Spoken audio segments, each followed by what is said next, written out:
Hello, everyone. Thanks for joining us for another GeoAI Bytes session. Now, GeoAI Bytes are regular live streaming sessions where we share industry observations, tech tutorials, ML models based on current events, and much more. I'm your host, Dan Rushton. I'm the content marketing manager here at Picterra, and today's actually a really special one. We're really excited to introduce a new product that we've been working on for some time, and that's Picterra Tracer. Now, joining me is Frank de Morsier, Picterra's COO and co-founder. Frank, thanks for being here. Thanks, Dan. Yeah, I'm really glad to be here today with you and to share about this new product. Actually, in the story of Picterra, that's not something that you have every day. So we have been super intensely working on that Picterra Tracer. Where really, behind this product, this tool, it's decided to make compliance, sustainability monitoring, all this land plot management as streamlined as possible, and that benefits really from all our core technology on GeoAI and all the strong foundations we have on geospatial data in general. Great. Now we've got a lot to cover during this session. So we're going to dive straight in, kind of the fundamentals around the need. So why are we here? What's driving the need for a tool like Picterra Tracer? Why are companies reaching out for something like this? Yeah, it's actually no surprises that a lot of companies now are facing these intense regulatory spaces. I mean, if you look at it, EUDR, of course, CSRD, CS3D, all of this is really now becoming a reality. It was far away in the future a few years ago, but now all the companies are getting into it, starting to get ready for that. And that's where we thought there was really this need for us uh, to help really streamline this. So it's bringing transparency in the end in this sustainability supply chains, but there's also next to that all that efforts on decarbonization, and that really works hands in hands. The moment you have this transparent supply chain, you can start to track and to have the whole supply chains that work into decarbonization, for instance. So we're really there to bring this high quality auditable data. That's really where Tracer comes in. And it's not just about compliance, right? It's also about being able to confidently track all of these different sustainability goals. Yeah, I think the companies, they realize the moment they have then this data available on where they source, that they can not just be compliant, but they can really start to understand their supply chain and track, as you say, goals and set their goals, and sometimes even be a bit more ambitious even with their goals because they can act then on it. Okay.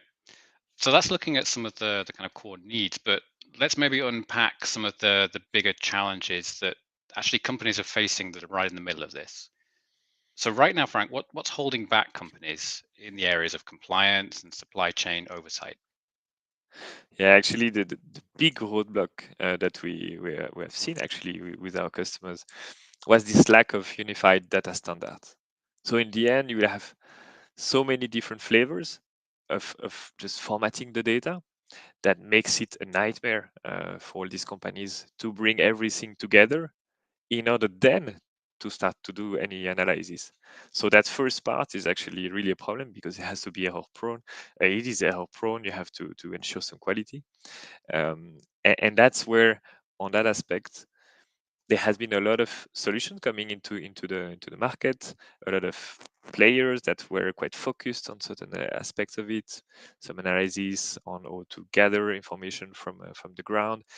That's very nice, but I think what we have seen is that it was very fragmented, and all of these were coming with a quite fixed type of input data, fixed type of output data, and when our customers were trying to put all that together, that's where it started to be extremely complex. And then, of course, for companies with global operations, that complexity only continues to grow. Yeah, of course. I mean, most of the time we're talking about people sourcing globally, multi-regions. And so if you want to have a way to understand at this global scale your metrics, what it means of carbon accounting, different type of sustainability metrics, you need to have this foundation of data that is of good quality that is unified. So that's really where Tracer comes in, that you have your database of plot information to that standardized setup. Okay. So how do we solve these challenges?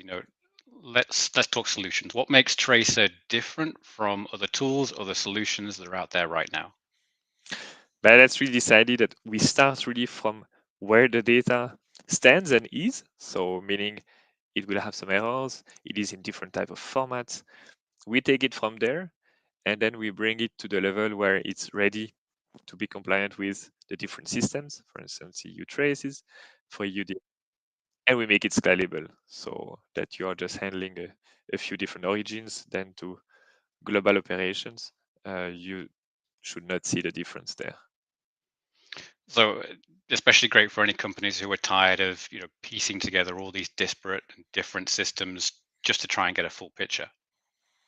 Yeah, this really decided that this becomes the central source of truth, and that from there you may start doing all that work on having your plot databases for compliance for UDR, for instance. But then that's really opening up all these possibilities to do further analysis on it, and then to come with certain sustainability indicators that you can start to run on your sourcing locations. Now, Picterra Tracer has been built with a number of commodities in mind, but actually some of these need kind of specific treatment. So can you talk about that a bit more? Yeah, sure. I mean, here is displayed the 7 different commodities related to UDR.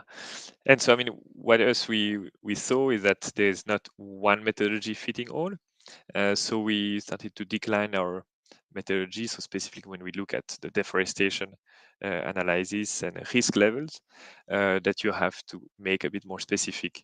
For instance, coca will have to be treated differently than timber, for instance, or soy. So there we really have the way we ingest data, that we use the different layers. We have declined our methodology for these different commodities, and this is transparent. So they really decided that the tracer user just in the end indicate the type of commodity, and in the back the right methodology is applied. And on this slide, actually, we see a number of the different organizations, companies involved, from the cooperatives all the way through to the producers. Can you explain a bit the relationship between them and how they could use Picterra Tracer collaboratively? Yeah, so also what we've realized that there was a lot of data exchanges across those different players, and that's where we really are there to simplify this. So operators, for instance, will have to give quite some feedback to their suppliers on the data quality, for instance, and that's where then they can give them, for instance, even an access to some of their database. They can give them very focused also feedback on the type of problems they are seeing on the data, and those suppliers might even then bring some of this information to the cooperative in a very also understandable way, with even maps that you can really pass through along the chain. And then on the producer side, so also there is the idea that you can easily move the data that will enter the compliance system, for instance, easily, and that you don't have to manually do some transfer conversions, etc. So we are really simplifying in the end the movement of data across the chain. Okay, fantastic. But the question is going to be now, how does it actually do this? How does it actually work? What does the process look like for these individuals? Yeah, so sure. I mean, the first thing we try to make it is to say, no, you should not come just with your GeoJSON already prepared. So what we have seen, typically people will work in spreadsheets. They will work with KML, maybe on Google Earth Pro.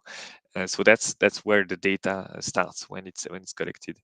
And so that's this part of input ingestion that we are working really to make it easy to ingest all these different type of files into the system. And once it's in the system, that comes then the quality verification. And that's where we will flag problems. We'll flag where there will be different maybe mismatch between some polygons, some declarative information from it, where there could be some errors in the way the data was collected. And on that, we'll try also to do some corrections that we can automatically do, and discuss this more probably after, but that's an important part also. We cannot expect the data to be collected on the ground to be directly matching what's expected from a compliance system, for instance. And then following this process, obviously the kind of next key factor is the analysis and exporting. Yeah, of course. Once you have your data that is there, let's say to the quality level expected, that's where you can run the analysis on it. That's where you can start to see if it is compliant, for instance, on deforestation, if it has the certain level of carbon you were expecting. And once you run these analyses, you can also share those analyses, visualize. It's very, I mean, my first type of visualizations. Now, on this slide that we're seeing now, we're seeing a kind of more visual representation of some of the things that you've just described, but it also introduces here the concept of our modular API. Can you describe this in a bit more detail? Yes, so the idea is also not to say, look, we come here with Tracer and you can put all your other systems to the bin. And not at all. We know it's a complex environment where people may have already their traceability system. They may have different sets of elements around ERP platforms. Mm. So it was really key for us to have the API that is in the end giving entry points to the different aspects of Tracer. And a key one that you can think of is for instance, running an analysis over some plots. This is something that then you could trigger from some traceability platforms. We are working, for instance, with Stilcal, Open Connect, and we have others we are working with. So this is the idea that really you can interoperate between the different platforms. Okay, fantastic. And one thing I've noticed from what you've been saying, and that is really emphasized, is the kind of data quality step. So why is this, data verification such a big part of Tracer? Because it's something we really realize it in the end. It's a lot about in the end geospatial notions. Is it data of good quality or not good quality? So what we realize that the nightmare for actually sustainability teams was to try to give feedback to the suppliers, to give feedback to the cooperatives on elements that were sometimes difficult even to spot and then to translate, explain to the other actors. So there really we try to break this down into the different problems to flag that very precisely. Things like, for instance, plots that are overlapping, things where plots that may be drawn in a way that is not valid. So these are things that might be difficult for someone that is not used to that. So we really bring flags to that, and then they can directly give a feedback to the supplier in order to make those corrections. And then once that data has been verified, how does the user ensure it's suitable for submission to various compliance systems like the EUDR, for example? How does Tracer actually handle any corrections that are needed for these various specifications?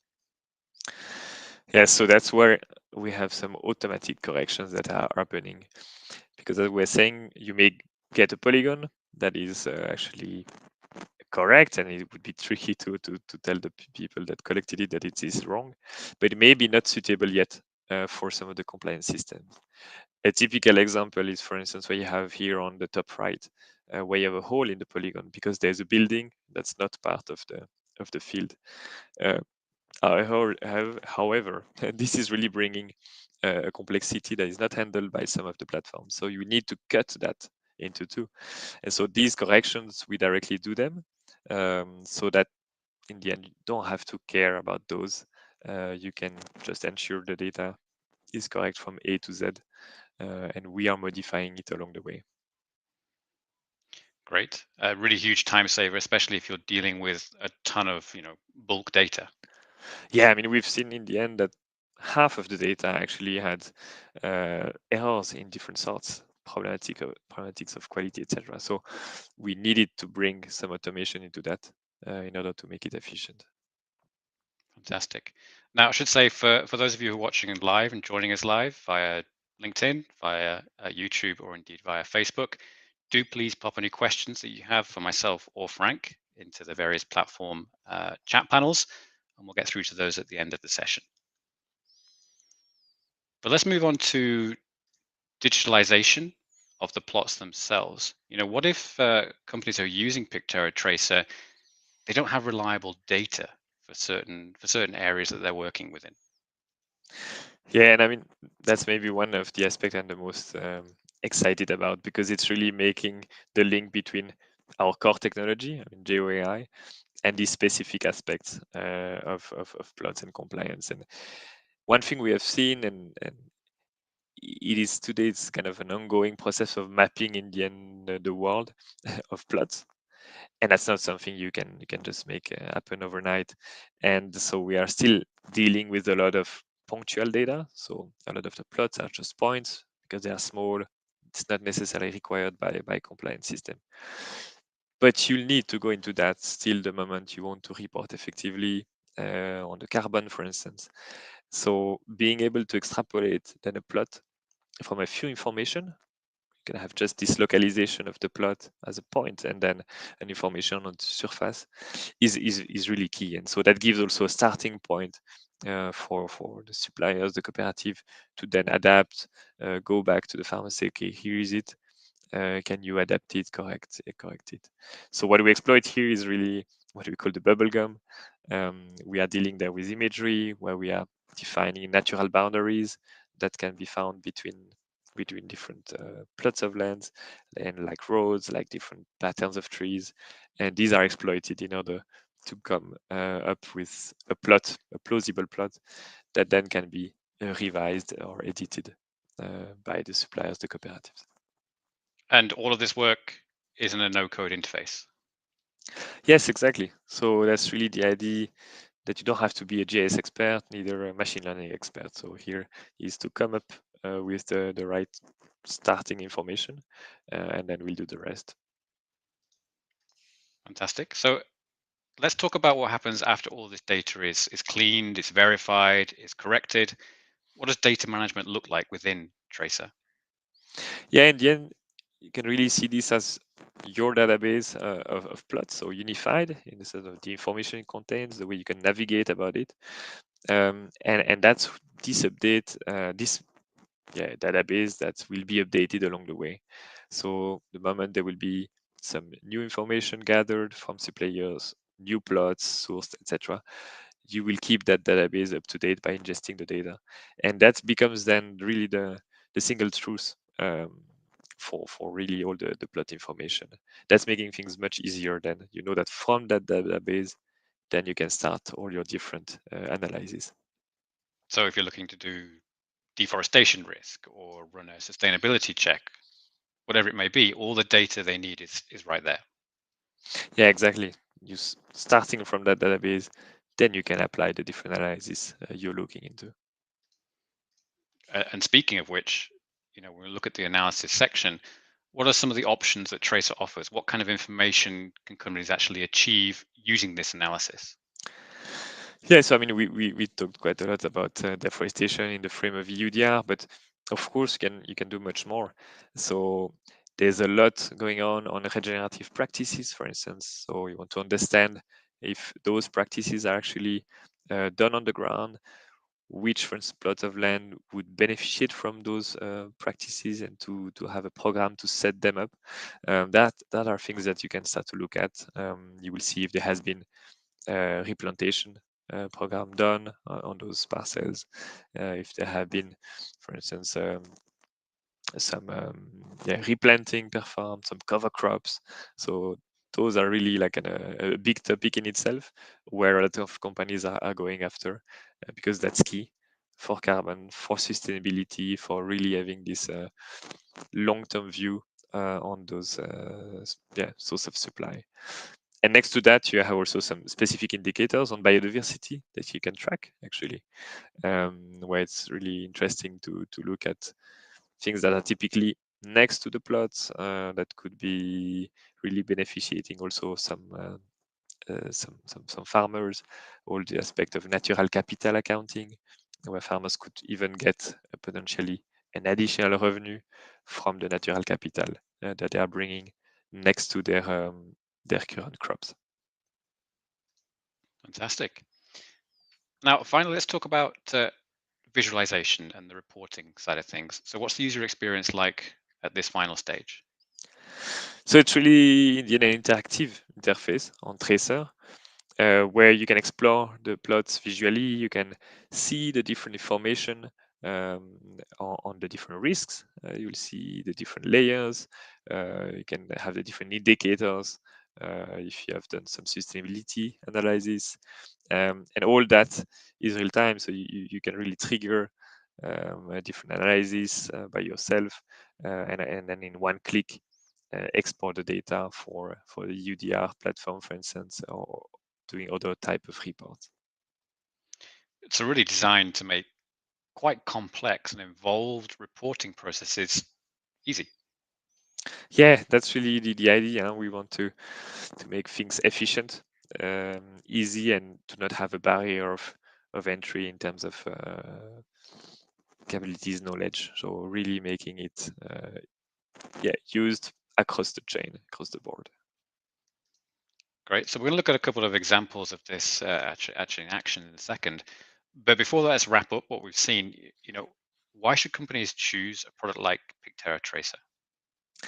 But the moment you can really do this fast ingestion of data, have your database and then ready to then perform analysis on it, you save a huge amount of time. So it's really in the end, all that time saved means less people focused on that can do other things. So you're really reducing in the end costs of where you would have to bring an army of people cleaning up data and then bringing together different type of sources for the different analysis and type of compliance.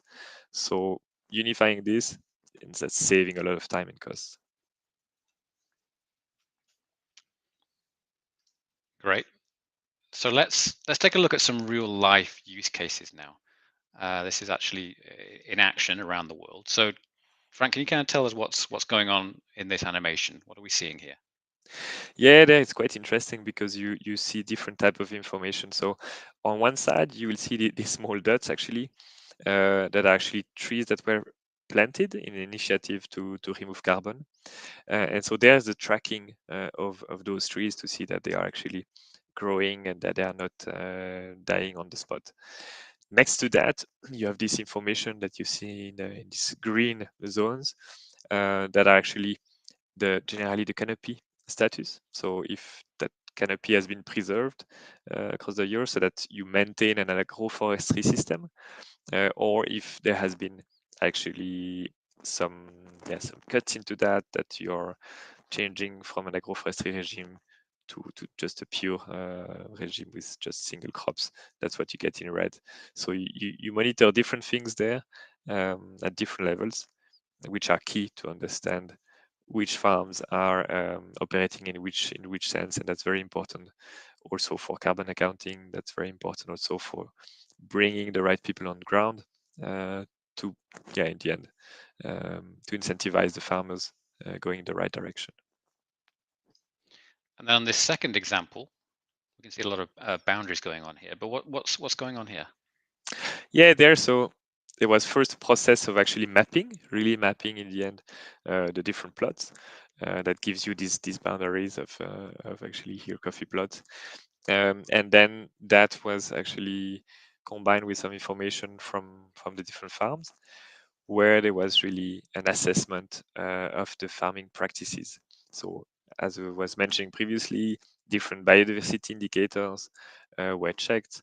Was there a certain treatment of the ground, for instance, like planting cover crops, if that is present or not? That is in the end summarized here with different colors on that dashboard. Great stuff. Well, thank you, Frank. That was a really comprehensive overview of Picterra Tracer.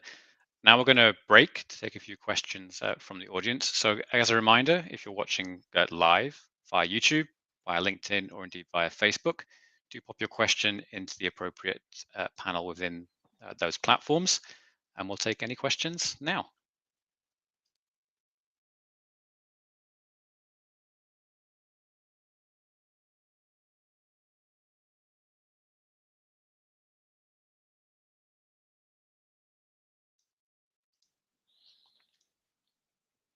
Okay, so I'm just keeping an eye on the questions that are coming in. So as a reminder, if you're using the chat functionality on YouTube or the comment functionality on LinkedIn, or indeed on Facebook, those questions will come through to myself and Frank. Okay, I'm seeing one now. So the first question we've got, Frank, is around, well, they're asking, do they need, or do I need a traceability system in addition to Picterra Tracer? Good question. There's not a need, but we really want to work hand in hand with traceability system. So if you have a traceability system in place, then we'll see, where to connect it. We have the API behind Tracer. If you don't have a traceability system, you can see, you can go already quite a way using Tracer. And you can actually add some of your information from your ERP already in Tracer.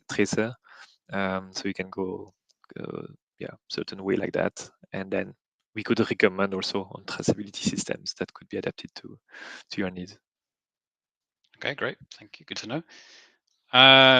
Quite a simple question has come through as well. When is it available? Yes, good question, definitely. So we are planning to onboard the initial customers early next year, so starting January. And so, of course, that's you should really come to us, tell us, all your specific needs that what your plan that you try to get, what's your supply chain looking like, and based on that we could onboard you pretty quickly. So don't hesitate to really reach out quickly to us so we can scope this and get you on board. Yeah, and actually that gives me an opportunity to pop up a little QR code. So if you are on a desktop device, you have your mobile phone, give that QR code a quick snap, and it will take you through to our landing page for Picterra Tracer, where you can get more information about some of the things we've talked about, and a requested demo and some more information there as well.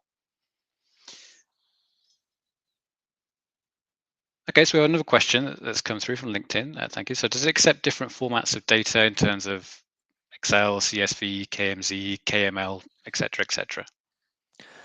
Yeah, that's really this idea that we want to make this ingestion of data easier. So we know that we can expect to have a GeoJSON from A to Z. So definitely you'll be able to bring from spreadsheets to bring data from KML, for instance. So that's definitely this idea that you can bring farm plot information from different type of files. Yeah. Great. A question coming from YouTube, actually, and I think this might be more applicable to our core platform, but I'll let you answer this, Frank. So the question is around, is there an application for detection or tracking illegal building activities within city areas, within city municipalities? Interesting. Yeah, so as you say, that's more kind of one of our really core platform feature on the GeoAI side. So where you can actually use a model of change detection specific to buildings, so you could see which building have extended, which part of building would have been maybe removed. So that will be really a kind of a use case for the core platform. But so could definitely speak about it. Yeah. Yep, so just to be clear, that would be a use case for our core platform rather than a specific use case for Picterra Tracer. Another one from LinkedIn. So what is the outcome format once the data is processed? So that kind of end stage when we have our compliance report, what formats do they come in? So let's say the moment you export from Tracer, typically is two kind of format going together. So one is the format to go further into compliance system. If you take a UDR, and it's in the form of a GeoJSON that we know compatible for UDR. And then you always have the possibility to get out from here actually in a spreadsheet format where you have few information along your plot. So this is more to get back, for instance, to different people that would still be more hands-on on a spreadsheet. But so at the end of the chain, to go smoothly to the systems, it's in GeoJSON. Okay, great. Now, just while we wait for a couple more questions, I've replaced the QR code that you see up there. So now if you scan that QR code, you'll be able to download a free guide to the EUDR specifically, which of course is one of the use cases of Picterra Tracer. So we're going to give it just another minute or two for any final questions. And whilst those are coming in, just like to share a couple more links that you have on the slide in front of you now. So to learn more in general, got that QR code. You can also go to the bit.ly link, bit.ly/Picterra Tracer, and you can download that free EUDR guide, bit.ly/EUDR guide. I will take you through to download that resource. And whilst there, you can visit our website, picterra.ch, to check out our revamped YouTube account as well. You'll find lots and lots of videos there to further your learning.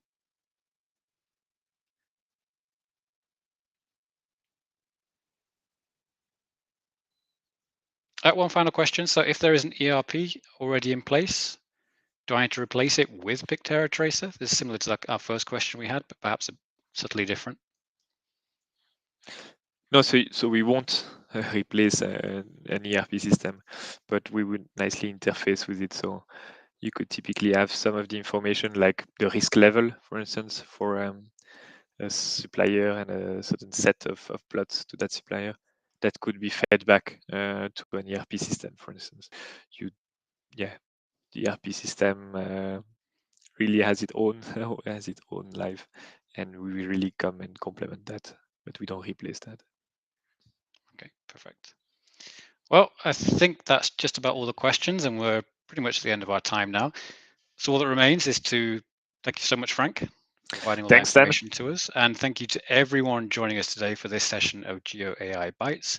We look forward to seeing you at the next one. Bye for now. Bye.